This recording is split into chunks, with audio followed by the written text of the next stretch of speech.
tuh capek sama istri aku. Masalah kecil aja dia minta pisah sama aku. Emang tuh istri ya nggak bisa hidup susah. Aku juga benci banget tau gak sih sama suami aku. Aku tuh udah gak tahan banget deh tinggal satu rumah sama dia. Kehidupan rumah tangga pasangan suami istri Dian dan Arif tampak seperti biasa-biasa saja beberapa tahun silam. Pak, kamu baru pulang. Iya, emangnya kenapa? Pak, aku sampai capek loh tungguin kamu di sini. Ya, lagian kamu aneh-aneh sih. Ngapain nungguin aku di sini? Hah? Yang kerjaan ya? Aku kan kepengen. Udah, pesan. Kamu sana. Aku tuh capek. Udah lah, besok aja lah ya, besok aja. Kamu ini suami apaan sih? Egois banget, cuma mentingin diri sendiri. Oh, maksud kamu apa? Maksud kamu apa? Kamu habis main judi kan? Di tangga sebelah, ngabisin uang. Diam, lebih baik aku pergi dari sini. Batin Dian tersakiti kala haknya sebagai seorang istri tak dipenuhi oleh Arif. Aku mau pergi. Haus akan kebutuhan batin yang urung dipenuhi sang suami membuat Dian melampiaskan emosinya melalui jejaring sosial yang tentu bukanlah sebuah solusi bijak seorang istri. Dian tanpa sadar membuka kembali gerbang terlarang yang telah lama tertutup rapat. Mental sang wanita yang tengah goyah dengan mudahnya kini terpengaruh oleh sosok masa lalunya bernama Gilang. Akankah keputusan Dian untuk merajut kembali kedekatan dengan Gilang adalah tindakan yang benar?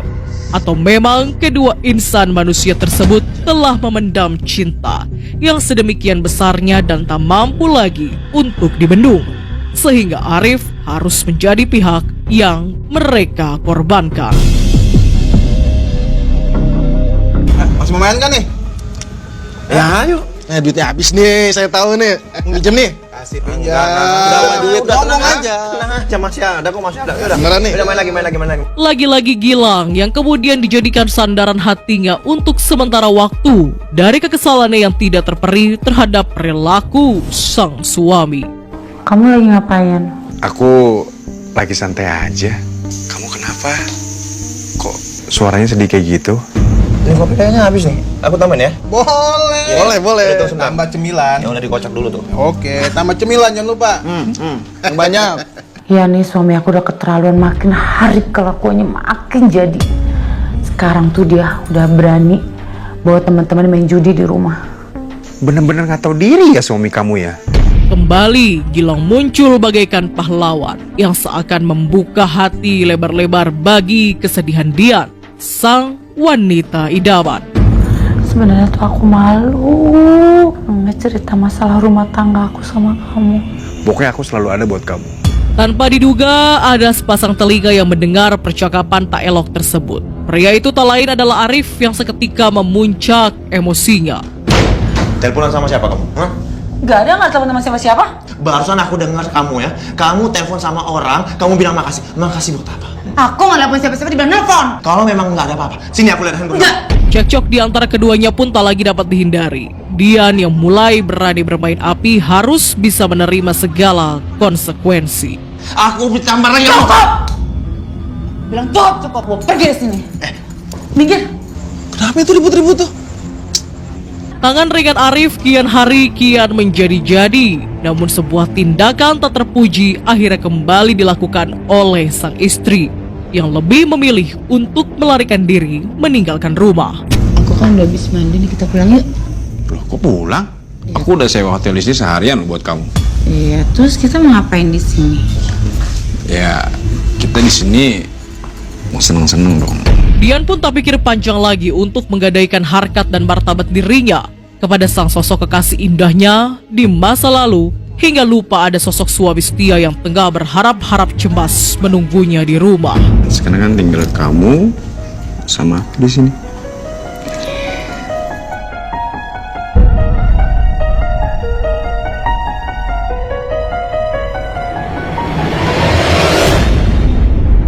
Entah apa dosa Arif di masa lalu hingga kini harus mendapatkan kejutan pahit dari sang kawan yang menyodorkan sebuah potret mesra sesosok laki-laki muda bersama wanita yang berwajah serupa dengan istrinya. Sini deh, Pan. Tuh, kamu lihat tuh. Istri kamu kan? Mirip banget tuh, coba tuh. Coba lihat data. Yang di sampingnya tuh. Itu cowok itu kan anak kampung sini juga. Pernah lihat aku tuh beneran. Lah, ini nggak mungkin ini. Ini kan hasil editan orang iseng aja paling. Sungguh tinggi hati seorang anak manusia yang luput menyadari bahwa sehebat-hebat dirinya, baik ia maupun Dian, sesungguhnya hanyalah makhluk ciptaan Tuhan yang tentu tak luput dari dosa dan celah, serta mudah berpaling. Ndra, kamu kan tahu usahaku tuh sedang lancar-lancarnya sekarang, ya kan? Hah? Nggak mungkin dia ninggalin aku, nggak mungkin lah. Kepercayaan diri tinggi yang dimiliki Arif tentu tak bisa menampik perasaan cemburunya yang juga membumbung tinggi terhadap sang istri. Emosinya mudah tersulut jika melihat ada pria lain berani menggoda sang istri yang cantik dan jelita. Mas, udah punya suami tuh, jangan digodain lah. Aku mau nanya sama Mama. Iya. Semalam itu Mama kemana? Oh itu pas malam Mama itu pergi handphonenya ke silent. Udah. Mama jangan bohong sama Papa. Papa tuh telepon Mama berkali-kali, Mama nggak angkat. Kan udah bilang di silent. Silent apaan? Udah, Mama nggak usah bohong deh sama Papa. Hah? Atau jangan-jangan Mama pergi sama laki-laki yang suka telepon Mama itu ya? Hah? Udah ngapain Mama sama dia? Kamu ngapain sih nuduh-nuduh? Iya dia ngejar-ngejar aku tapi aku nggak mau sama dia. Mama jangan bohong sama Papa ya. Emang Papa nggak tahu? Hah? Sini handphonenya. Enggak. Sini handphonenya. Enggak. Sini handphonenya. Ya ampun. Kamu ini apaan sih? Ini kan aku beli pakai uang aku sendiri. Ya biarin aja, ha? Biarin aja. Kenapa emangnya? Biar Mama tuh nggak bisa bohong lagi sama Papa dan Mama nggak bisa main HP lagi. Tega banget kamu. Perhara rumah tangga Dian dan Arif kiri-kian menjadi-jadi akibat prasangka perselingkuhan yang telah terendus Arif.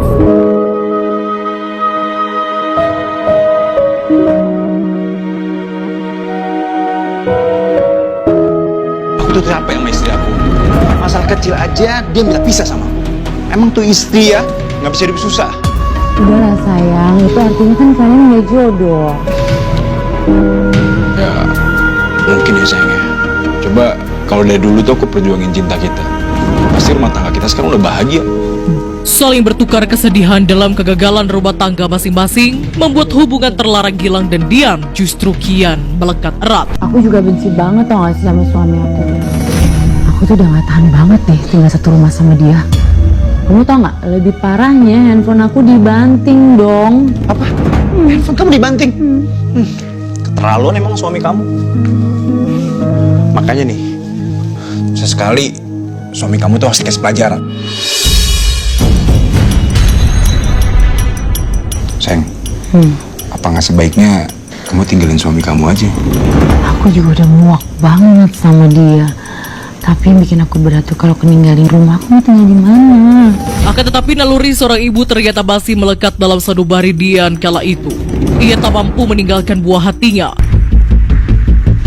Pak, aku minta pisah dari kamu. Hingga akhirnya sebuah keputusan besar diambil oleh wanita cantik tersebut. Ya, sebuah gugatan cerai terhadap suami pun akhirnya ia nyatakan. Sekarang kamu udah mulai berani ya minta pisah dari aku. Kamu lupa siapa yang bahagiain kamu? Siapa yang hidupin kamu? Terus ini balasan kamu sama aku? Iya. Tapi aku udah gak tahan hidup sama kamu. Udah diam. Pokoknya aku tetap gak mau pisah sama kamu ya. Penolakan Arif akan permintaan cerai dari sang istri tak ayal justru memantik kebencian yang kian menjadi-jadi dalam diri Dian. Allah Gilang. Hei, sayang, kamu gimana? Udah ngomong belum sama suami kamu? Gilang, dia menghina aku. Dia juga gak mau pisah sama aku. Menderita banget hidup aku dibuat sama dia. Tapi kamu yakin kan udah gak suka sama dia? Demi Allah, Gilang. Aku udah gak suka lagi sama dia. Gilang, apa kita habisin aja dia? Sama sih, aku juga berpikiran hal yang sama dengan kamu. Aku nggak rela sih sebenarnya ngelepasin Arif. Dia kan punya warung, harta begini banyak lagi. Duh, sedangkan Gilang dia punya apa? Tapi kalau rencana berjalan lancar, waktu Arif nanti bisa buat modal aku hidup sama Gilang. Sayang, Iya. kamu lagi ngapain sih? Udah sayang, pokoknya kamu jangan pikirin macem-macem. Begitu Arif nggak ada, kan kita bisa hidup selamanya tanpa ada yang mengganggu. Iya sih, aku juga mau. Nafsu duniawi telah berhasil membutakan keduanya yang dengan mudahnya memikirkan kesenangan sesaat hingga tega menyusun sebuah siasat buruk untuk membinasakan nyawa seorang anak manusia. Ma? Sih, Pak. Kamu lagi ngapain, sayang? Lagi beres-beres. Oh, gini loh, Ma. Papa tuh tadi pas pulang, Papa beliin sesuatu buat Mama. Apaan tuh?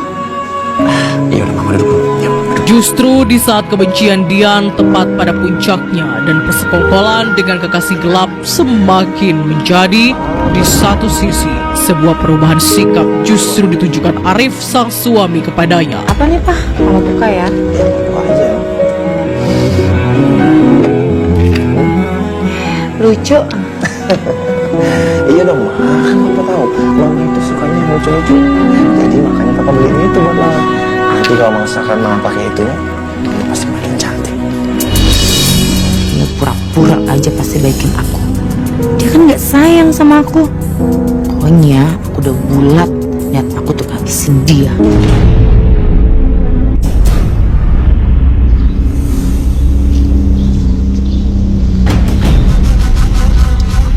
Bagaikan eksekutor profesional, Gilang dengan begitu percaya diri meyakinkan Dian untuk melakukan perintahnya. Gilang, kamu ngapain kesini? Udah santai aja. Tadi kalau tanggal lihat gimana ya, Mas? Emang kamu punya rencana apa sih? Aku punya rencana, tapi syaratnya kamu bantuin aku modal buat aku beli senjata api.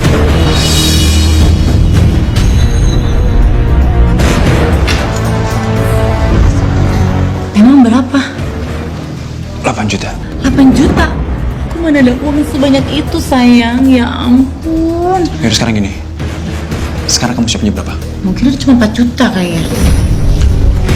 Oke, nggak apa-apa 4 juta. Tapi sore ini bisa. Sore ini juga ya? Yaudah, oke. Buta akan cinta terhadap Gilang seolah membuat Dian bahkan rela melakukan apa saja untuk mengikuti setiap keinginan dan perintah dari lelaki gelapnya tersebut. Arif kan belakangan lagi bersikap sok manis nih sama aku. Gimana ya kalau aku ajakin dia jalan aja?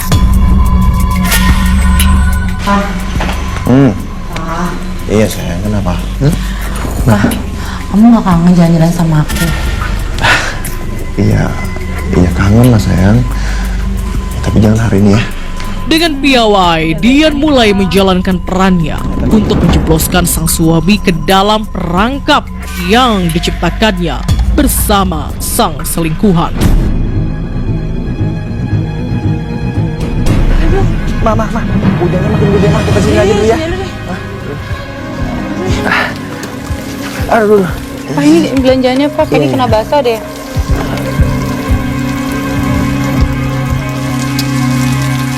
Ini gimana sih? Dia malah nggak ngabarin loh, bro. Apa gue telepon juga nih? Jangan. Nanti kalau lakinya tahu, bisa bahaya. Lagian aku gemes, bro. Lihat aja tuh, SMS aku nggak ada yang dibalas. Ma. Papa mau nanya sama Mama. Itu yang cowok suka ngodain Mama tuh masih ngomongin Mama kan? Oh enggak kok. Lagi juga Mama nggak ngeladenin kok, Pak. Dian yang tak menyangka mendapatkan pertanyaan pamungkas yang masih menjadi menyisakan kecurigaan sang suami. Tentu tak ingin rencananya hancur begitu saja. Meski ada seseorang di seberang sana yang telah cemas menunggu-nunggu balasan kabar darinya. Aduh, gimana ini? Pengen aku kasih kabar, tapi terketahuan Arif. Aduh, dia sewat lagi dia sama aku. Tenang aja. Pasti dia balas kok. Makanya hujannya udah reda nih, Ma. Kita pulang yuk. Ya? Jadi kita pulang nih, Pak. Pak, tunggu bentar Pak. Saudara aku SMS. Oh, ya udah. Balas aja. Siasat kejahatan Gilang dan Dian untuk menghilangkan nyawa suaminya Arif kini telah dijalankan sesuai rencana mereka. Akhirnya dia balas juga nih. Tuh kan benar. Gimana jadinya? Yaudah, ayo, siap-siap. Pak, tunggu, Pak. Kenapa, Ma? Tunggu. Mama aja yang bawa motornya. Loh, kok mama yang bawa sih? Udah, Mama aja yang bawa motornya. Mama kangen mau bawa motor nih, Papa pegang. Tapi kan Sesuai arahan Gilang, Dian pun membujuk Arif untuk gantian mengemudikan sepeda motor demi melintasi alur alternatif yang telah mereka sepakati sebelumnya. Tak pernah terfikir dalam benak Arif mengetahui bahwa sore itu adalah momen yang paling menyesakkan dalam hidupnya. Sungguh penyesalan terbesar di dalam hidupnya. Telah mempercayakan seluruh cinta dan pengorbanan kepada seorang wanita tak berperasaan yang menghendaki kematian suaminya sendiri secara tragis. berhenti kamu. Berhenti. Mama, berhenti. Ma, cepetan, Ma, ngebut. Ngebut, Ma. Berhenti. Gas. Apakah buah dari kesakitan yang dialami telah memunculkan perilaku setan dalam diri Dian? Atau Dian sebetulnya merasakan penyesalan yang teramat dalam lantaran merencanakan kematian suaminya sendiri? Apakah ada jalan kembali dari perbuatan biadabnya barusan? Atau memang tak ada kata mundur untuk membayarkan seluruh dendam yang selama ini Dian rasakan? Ada apa nih? Hah? Ini ada apa nih, Pak? Kami dari kepolisian. Kami sedang merajah narkoba dan kalian diduga pengedarnya. Kita bukan pengedar narkoba, Pak. Bapak jangan asal nuduh ya. Hah? Kami itu bukan pemakai narkoba ataupun pengedar, Pak. Bapak jangan asal nuduh. Udah diam. Mana tasnya? Periksa. Apa nih? Periksa. Enggak. Lepasin dia. Berani petugas kami. Tapi suami aku gimana? Udah, kamu tunggu sini. Arif yang tak terima dituduh demikian berupaya untuk melarikan diri. Meski tenaganya kala itu tidak ada apa-apanya, timbang dua orang polisi gadungan bertubuh kekar tersebut. Berhenti kamu. Dian yang masih cemas berada di atas motor mendapatkan perintah untuk meninggalkan lokasi.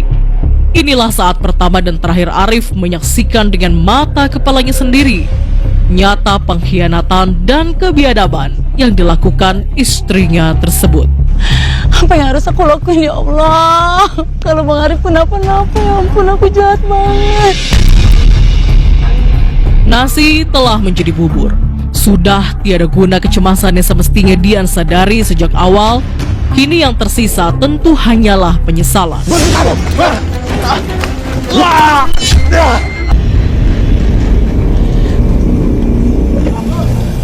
Duh, pada kemana nih? Duh, mereka kemana sih nih?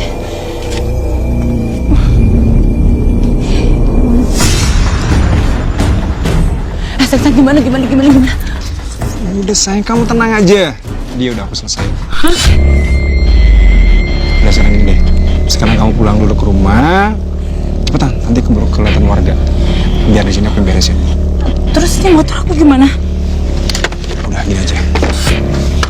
Pokoknya kamu percaya aku, ya. Nanti kamu pulang ke rumah, kamu bilang sama keluarga kamu kalau kamu kerampokan. Ya. Sana. Sungguh bodoh pikiran Dian yang sejak awal percaya dengan iming-iming mahligai pernikahan suci bersama Gilang, yang kini nyatanya terang-terangan justru menghilangkan diri tanpa jejak dan membawa serta harta Arif entah kemana. Penyesalan terdalam tentu dirasakan wanita berparas rupawan ini. Ia begitu menyesali perbuatannya yang dengan keji dan tega menghabisi nyawa laki-laki yang selama ini menemani dirinya.